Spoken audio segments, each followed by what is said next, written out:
I'm Dick Durham from Yachting Monthly magazine, and I'm down in Brittany, La Trinité, at the kind invitation of one of our readers, Nigel Blundell, who is going to take us away on his boat Griffin, which is a Starlight 35. We've got a nor'westerly breeze and warm weather late in the season, but we're looking forward to his expertise showing us around the Morbihan, which he's been in and out of for more than half a dozen times. Hello, I'm Nigel Blundell. I'm the owner-skipper of Griffin, and she's a Starlight 35, 36 foot. I don't know why they didn't call her 36. And here we are down in La Trinité-sur-Mer in the Morbihan region, South Brittany, and we're heading off in a minute to the Gulf de Morbihan. Yeah, she backs quite nicely. Just so that I don't hit that boat. Oh my God, I didn't see him. Sorry. Pardon. That wasn't very well done.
Up in Van, and this is a place I've been to many times because it's got very good communications, the train and so on, and it's a very, very pretty town to come to. But just on the way up, as usual, we negotiated those narrow channels and so you tend to want to have a rising tide, because when you're actually coming into Van, although it says in reeds, I think that you can get in 2.5 hours either side of high water. Just check, and in fact I think you can go online and check with the Capitanery at Van what the actual opening hours are. So in fact we found it was just 2.5 hours either side of high water. So the charges here overnight are probably about, I think something like 25 euros, maybe a bit less. But if you're just coming in during the tide, in here 3 hours, out again, they just charge me 5.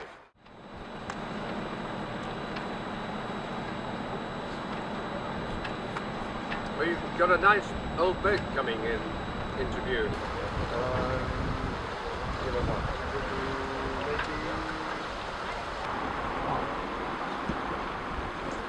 The skipper, Nigel Blundell, at one stage said to me, "Oh, we're on a reach, do you want to ease the sheets?" And I said, well, depends which way you want to go, because I assumed that I was pointing as high as I could. In fact, I wasn't. We could come up another 10 degrees. We were on 30 degrees, that boat can sail to the wind, and very slippery she is too. Beautiful boat to sail, easily driven, really exciting, speedy, close-winded,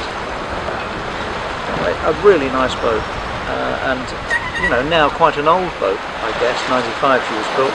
You don't see these kind of boats being built anymore. Their time will come again.